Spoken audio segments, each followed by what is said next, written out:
Steve, you going to be grumpy today? Don't know. It depends on what we talk about. Oh, I'm you're. always happy. Oh, okay. Okay, you were grumpy this weekend. I was. And the grumpy is the nickname for the grandchildren, so it really fits. That's So that's it what is. that's what they're calling you these days. That's Yeah, just because we had to pick names. I told you this story, right? yes, that checks There out. you go. There That you go. checks out. Your name on this podcast, which the name of the podcast is Stuff Summers Says with. Steve. That's right. That's your name on this podcast. I'm interested to see if you're going to be grumpy, just based on the vibes of this weekend from you and everything that you brought up to me. And some of that we will touch on this weekend, and some of that will stay in the group chat or in the Okay. the private chat. I trust you to not get me in Yes, trouble. that's what I'm here for. That's the whole reason we're doing this podcast. I want to talk some hockey. You want to talk some wrestling. I want to talk about the tournament. I think there's a couple of different interesting things we can talk about there. And then I have this week's Old Guy, Young Guy, which is not stressful, so that will de-grumpify I love you. it when it's not stressful. That's great. All right.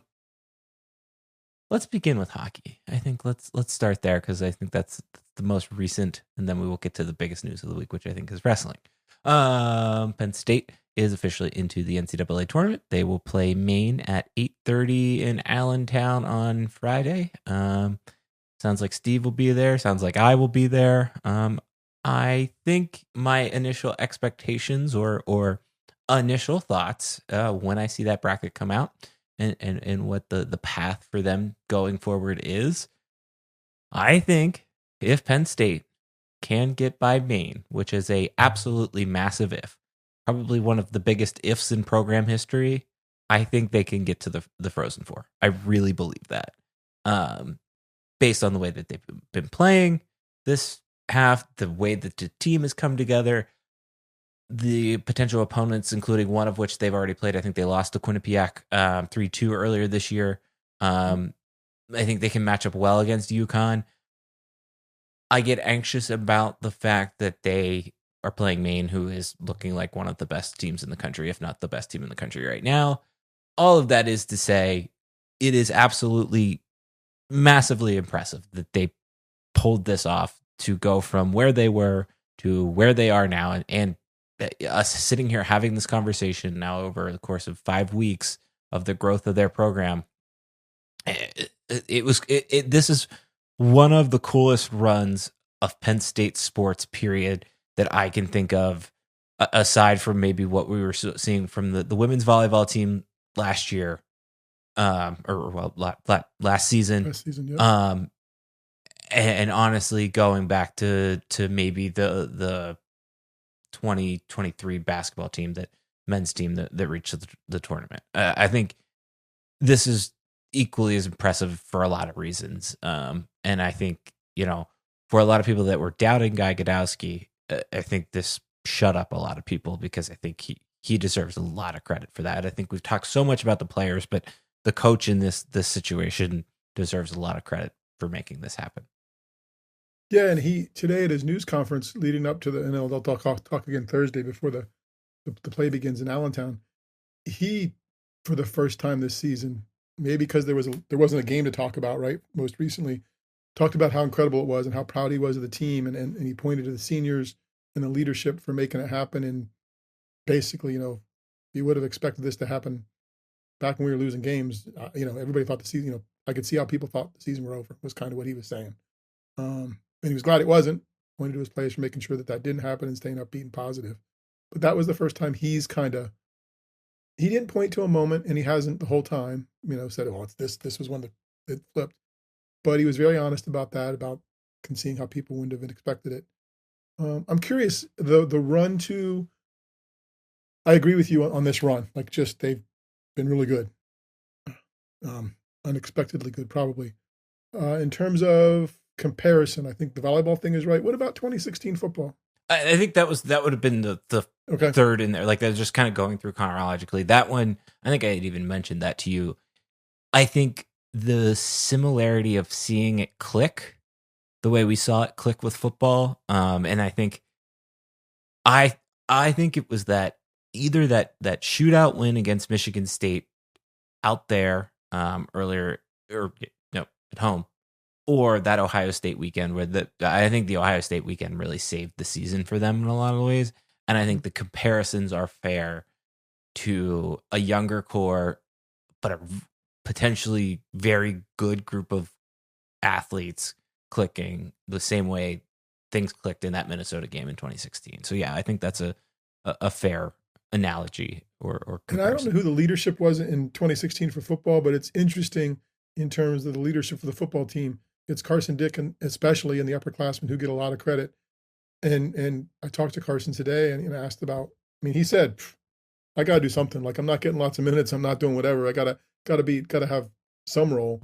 And he was very thoughtful about. I mean, he didn't come here expecting that, right? You don't come to as a hockey player expecting to be, the glue guy, the positive guy. And he was really thoughtful about that, saying, "Well, it just turned out that way, and I'm not gonna be negative." Adam Pilowitz in front of me did the same thing, and I think that's important. Like, I think they do have a little bit of a DNA of that player, along with the stars, as a nice compliment and a leader in terms of never being negative and not letting it happen. And Guy says so often, and the players do it that way. Guys, like, we coach them, but like what happens when we're not watching is when it really matters. And I think because he puts them in positions to succeed and gets the right kind of people, these are the people that work for him, I think that's when it works out. And I think some of that is Guy, though. I think that is his energy. Is very rarely did I feel like does a loss stick with him, or does he stay angry in the moment? Like even when you could see that a couple times this season when calls weren't going their way or things like that, and even in the Ohio State game, there was probably most recently a couple opportunities like that, and he didn't blow up. Like I think that's testament to him and his leadership as well. I think he's learned that through his career. Not his career here. I think he came here with that formed. I think earlier in his career, the competitor in him and the ability to not let go or maybe get angry was probably different, because we've had that conversation before. So yes, I think that is one of the things he does really well. Yeah, I was thinking about that when we had our conversation with him. It's just like how much he's, and I don't mean this in a bad way, but he has changed. And I think similarly, kind of going back to football, I see that a lot with James Franklin and the way he talks, and the James Franklin that walked through the door 10 years ago is not the same one that is here now.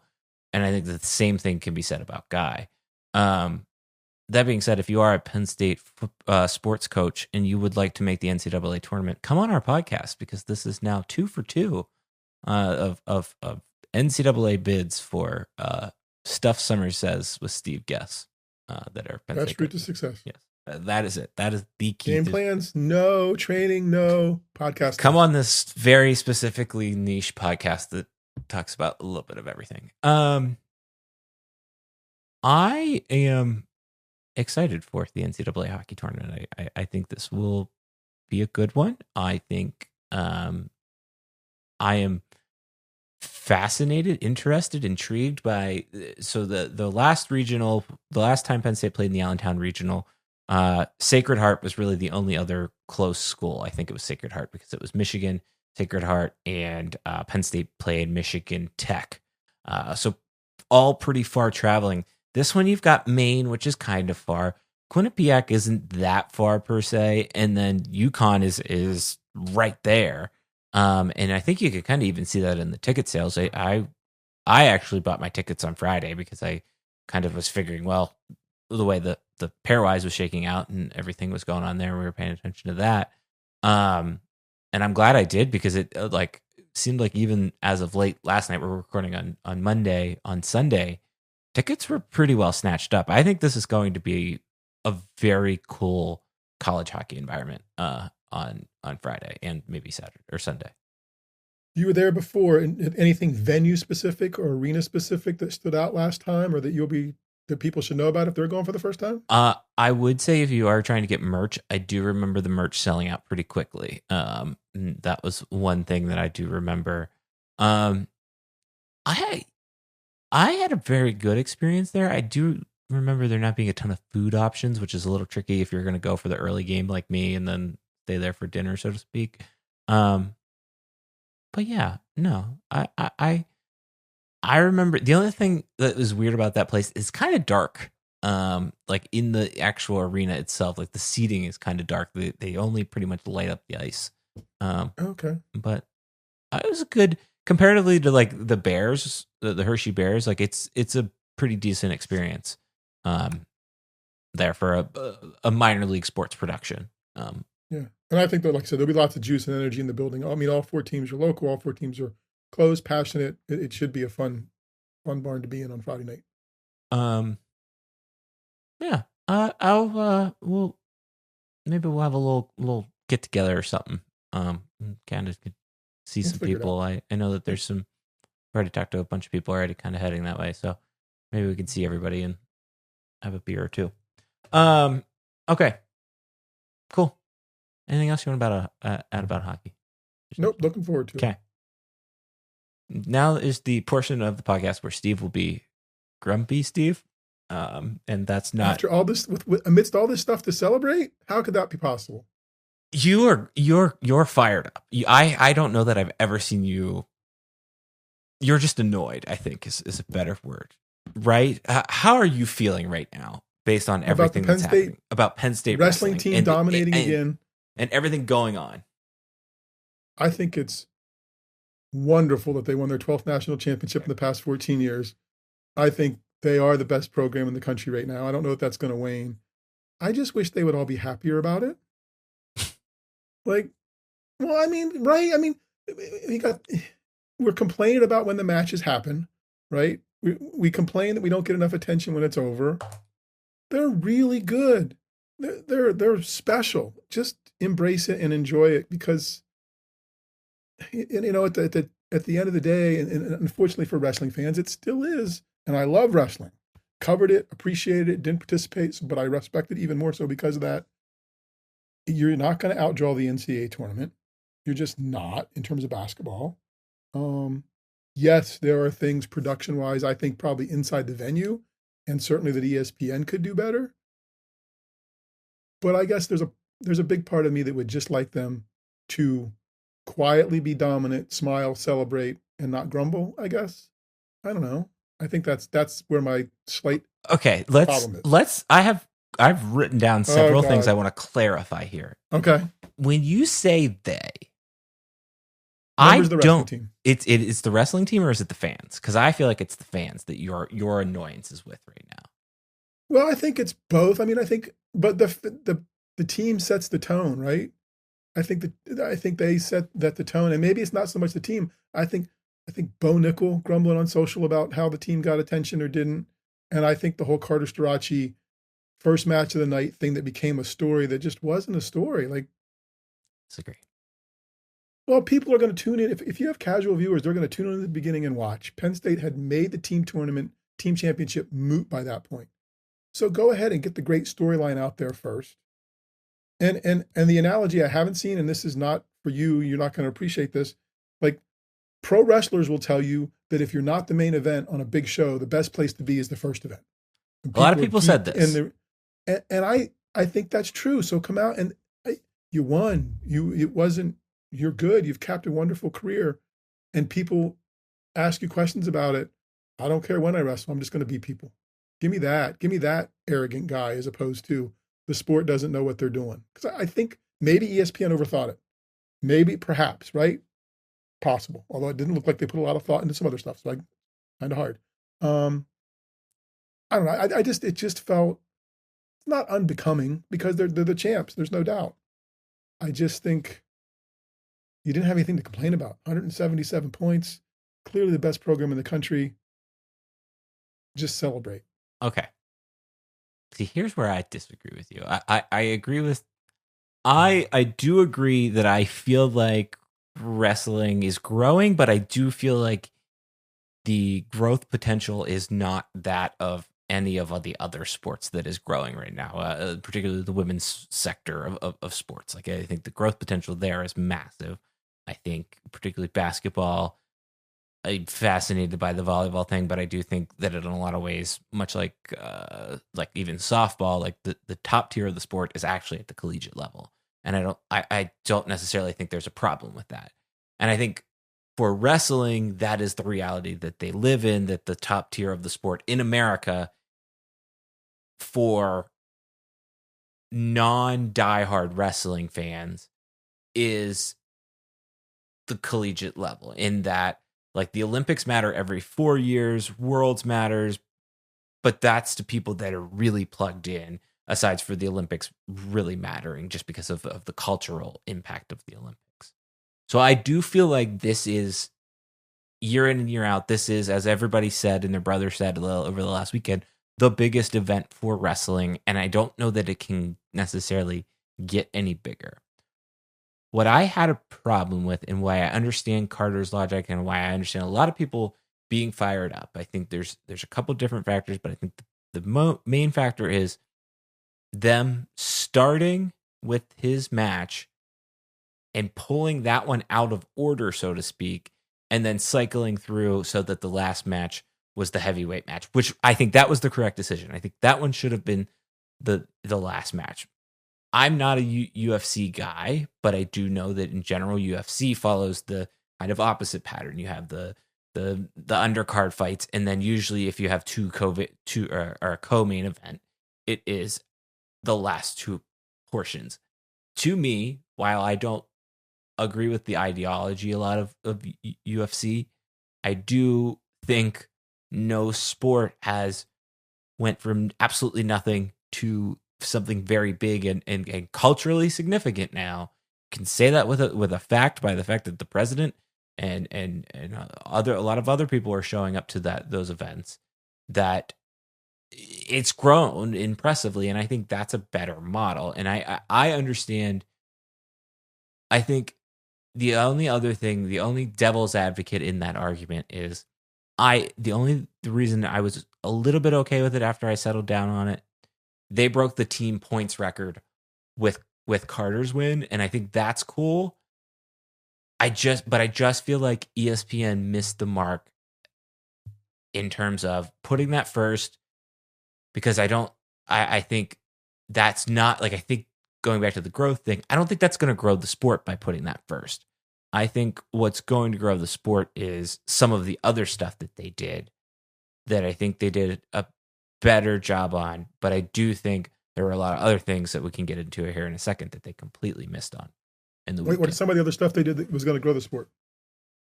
I think. You mean the team's accomplishments? You mean, or what production-wise we talked about? I think they have done. We talked about this last week. I think the technology piece to a lot of this is massive, and the fact that I could sit around last week, and watch every single match that I wanted to watch, particularly with the mat cast or the ISO on a specific mat, like on, I think it was Fridays, both Friday sessions, I had those 4 mats that Penn State's like championship guys, like still in the championship chase guys, were competing on. I had those pulled up on a screen so that I could watch all 4 of those at once while I was watching basketball. I think that's technologically, like, that's so impressive, and I think that's something that they've done to help grow the sport. Where I think they miss, or where they struggle, is, back to your point, they're always going to be second or even probably third fiddle to both basketball tournaments going on this weekend. And what I struggled with in terms of production value, which we talked about a little bit, and you hinted at in your article, is BTN, for when they do a Rutgers Maryland match on a Friday night, and there's 20 people in the stands, and there might be 100,000 people, if that, they're lucky, that are watching on TV, and it just happens that it's on at the bar. Their production value is twice that of what ESPN provided. Between much of Thursday's matches, none of the score bugs were working properly. Really, just the quality of level of education. I actually didn't even watch much of the matches, any of the matches, really, with sound on, because I just knew that I was going to get frustrated by that, and that might be a Penn State issue. Just not necessarily seeing eye to eye with Jordan Burroughs, but I think they missed the boat in a lot of ways. Of, like, they get this thing for it. It's kind of like when IndyCar was like only like ABC would have that one IndyCar race, and that happened to be the Indy 500, and then the rest of the year that was an NBC product, right? Like, it just didn't make sense. And I feel like that's kind of sort of where we're at. And obviously I know that the contract doesn't work that way, but I don't think they grew the sport that way. I do think they did a nice job meeting the moment with the Gable Stevenson fight and the Wyatt Hendrickson moment. Like I think they got that absolutely right. I think so. I think it culminated the right way. I think going back to the championships, it feels like wrestling is part of a package you buy from the NCAA, right? You get women's volleyball, you get women's basketball, you get softball, and wrestling, along with other championships. And wrestling's probably third on that list of those, probably. I mean, it's behind women's basketball. It's behind women's volleyball. It's behind softball. One more sport. Happens in Nebraska every year. That I think they're the biggest reason why it's trending up right now. Did I say volleyball? No. Happens in the summer in Nebraska every year. Oh, baseball. Yeah. I think that's, and I think that is seeing that. Well, right, because you get so many nights of those teams too. Right. That's the other thing for the World Series. You get so many nights of programming. So realistically, it's fifth or sixth, whatever we just put in ESPN's hierarchy of whatever. And if you're the sport, I mean, you're NCAA, so it's an NCAA sanctioned thing, so they're not going anywhere else. They're going to be under that umbrella. They're not going to peel it off and go somewhere else because ESPN is still the most visible place you're going to get. And if you got Flow Wrestling to pay for more and pulled yourself out of it, well, then you've killed your visibility. You've killed your ability to find a casual fan. So they're in a tough spot. Yes, ESPN could have done better. And I'm not dying on the Strachey, should have been first hill, but I understand it. And they put themselves in a spot because this was different. They've pulled matches out before, but then they've still gone around and wait to come back to the one at the end, or they've started at a weird wait to come back to the one at the end. This one they pull out and then they start up through. So I get it. It's different, but you do that with sports, right? Like, let's try something different to see if we can get a casual viewer and get whatever else. So maybe they missed. I don't think they missed egregiously. But at the same time, I think if you're Penn State, I don't know. I guess I was brought up on the quiet. This is pre-old guy, young guy, and I don't know where. Shut up and play. Like, shut up, be respectful. Don't draw attention to yourself and just be good. That was what I thought Penn State student athletes were, at least were in my time. And I'm not saying they're not good people, but okay, they line them. They want me to go first. I'm just going to beat them whenever they put them out there, right? And I don't know. So that's the part that rubbed me a little bit wrong. That's all. I do wonder between like AJ Ferrari and just like the Cornell guy that's saying that one of the Penn State wrestlers was doing steroids or intimated that. Mm-hmm. Like I do wonder if like this that is creeping into what you're getting at. I think, I guess there's a little UFC trickle down. Yes. Which I don't think is good. What would be better, but it doesn't happen.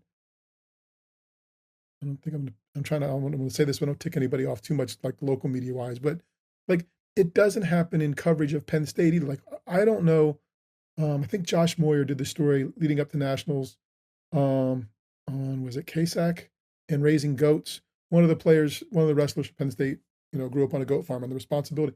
That was really the first feature I've seen about a kid other than off-mat stuff the whole year, right? The people that cover it hard and fast, it's about rivalries. It's about Gabe Arnold and Carter Starocci. It's about recruiting.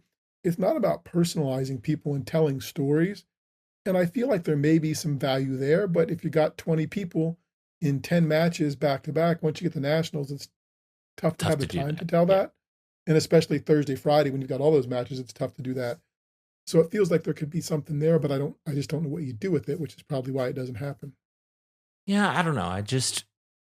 I feel like for how much growth that the sport feels like wrestling is going under, and I do struggle with that because anybody listening to this podcast, including the two people talking on this podcast, like, we are inherently biased because we have the best wrestling program. We're tied to the best wrestling program in the country, maybe in the world. And I do wonder, I was thinking about that from this perspective of like the new Big Ten schools, right? Like, none of them have wrestling. Do they even know that like this is pretty essential? And then I kind of like was also thinking about it in the college hockey lens of like, I was talking to somebody that went to North Dakota this weekend, and like that, and then like just like all of the like the fact that Penn State's playing Maine, which doesn't play, it has other Division I sports, but does not play Division I sports to the level that Penn State is at, or really, there are very few Power 5 schools that play hockey, and it's hard to like forget or it's. I think it's important to remember that this is all happening within a bubble, and that bubble can only get so big regardless of what sport it was, which I think is kind of some of the maybe to the point you were trying to get at this week with the blog post. So I think that's fair. I'm glad we talked through your grumpiness. See, I didn't get grumpy. Look at that. Okay, proud of you. Is this team better than last year's team? Numbers say they are, don't they? I mean, the team total says they are. The champions say they are, right? And the 10 All-Americans, and that's what makes it fun. Like, right? I mean, that's what makes like 10. Yes. I mean, I guess you'd have to make that argument, right? By a sliver. The national champion thing is sticking out to me because they had 4 national champions last year. Yeah, but they had more points this year, and they had all 10 guys as All-American. Yeah. So this team, top to bottom, may be a sliver better. Yeah, I think that's fair. All right. Anything else wrestling wise we want to chat through or talk about? No? Nope. Okay. Perfect. Got the whole got through that without getting in trouble. We're going to just it was good. It was good. I think we were fair. I want to talk about the tournament.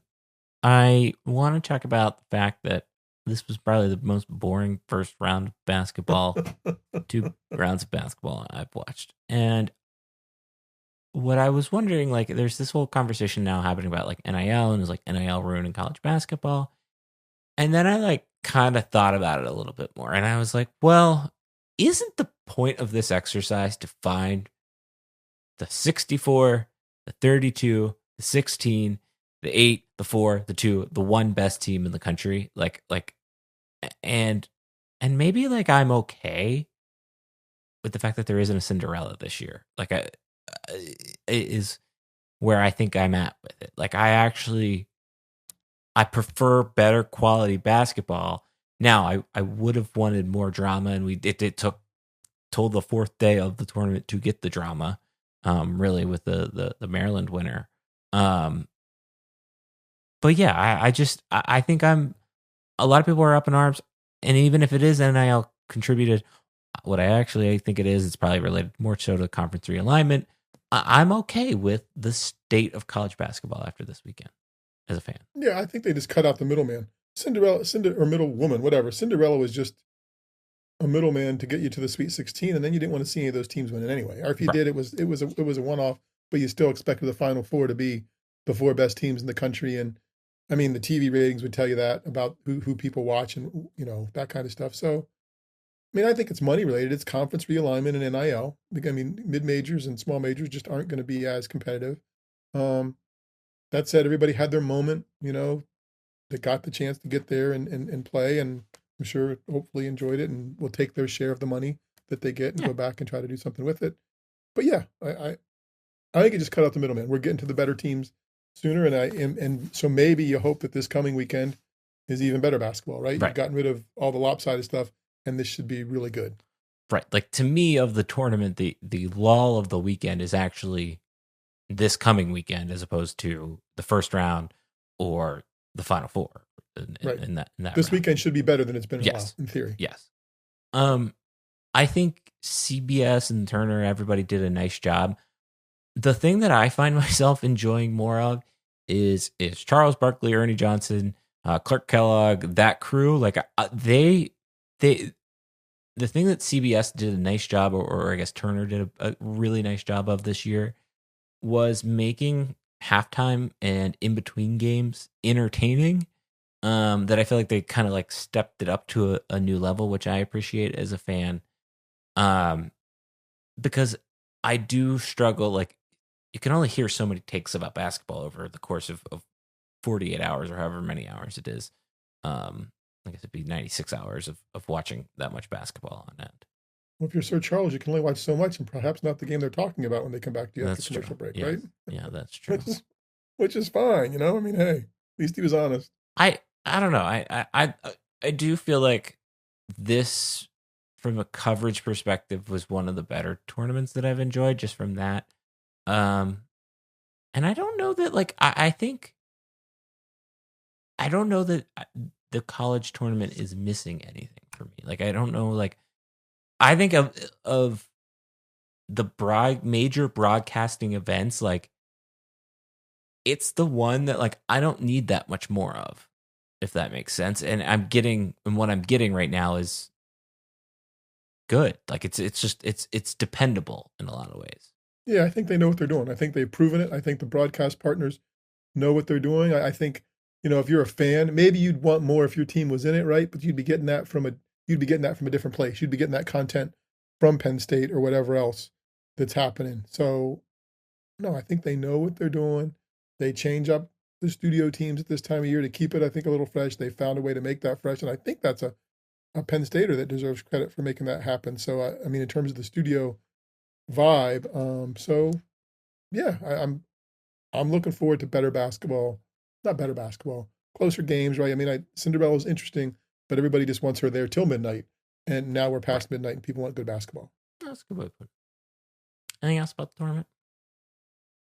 Nope. Looking forward to more basketball. All right. This week's Little Guy Young Guy, brought to you by a recent purchase I made. Wait, you're forgetting something. Is it? Yeah. What am I forgetting? Hall of Fame. What about it? We just have a few days left to vote, right? You got a week. Yeah. Okay, never mind. Are we back before their deadline? Do we encourage people to? Yeah, we will. I guess if they've gotten this far, they know. Never mind. Well, I mean, voting runs till the 31st. Have you gotten any feedback? Places you posted. What have you heard from people about the finalists? Anything? Why isn't Kale on the list? And if you go read the rules and regulations, we specifically call out the fact why Kale isn't on the list. He will be. We will put him in the second he retires. How about that? There we go. That's how we will do. No, I think the voting, like the early voting that I've looked at, is, I don't know that there's any like earth-shattering surprises, but I'm just impressed by the breadth of Penn State fandom knowledge and the appreciation that they have for not just football. I think is the way I will say that. Okay, just checking. No. Have you voted yet? I haven't sat down to do my not voted yet. I've been trying to just spread the word and go from there. So I'll vote before the deadline. Yeah, I don't know. Like we made it too tough on ourselves. Like that's, I think, what we it's supposed to be the inaugural elite, right? Yeah. So I think that'll be great. Okay. I think next year, I'm excited for next year already too. I think that's the other big takeaway is like I'm excited to roll this out. I think it'll be fun, right? Like, because next year's class will be smaller probably, right? Because the inaugural is always bigger, and then we see what happens. It'll be fun. Yeah. Okay. All right. This week's Little Guy Young Guy, brought to you by a recent purchase that I made. Here's what I want to know. Does the Samsel family household have a flag out front? On holidays, yes. On holidays. We're going to need to follow that one up. American flag on holidays, like on like national holidays. So President's Day, July 4th. I stick it up for Christmas too. Nothing says 'tis the season like some American capitalism, baby. July 4th weekend, Memorial Day weekend, it'll be up the whole weekend. Okay. So yeah. And is there always just an American flag out front? On those days, yes. On those days. Not every day.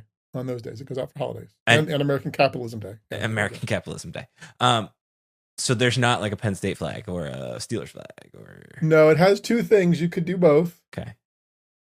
And we have the Penn State flag and we have a Steelers flag. It's just, we did that a couple years ago for a while, but pretty much I'm the flag guy and Susan's like, yeah, just do whatever you want out there. So okay.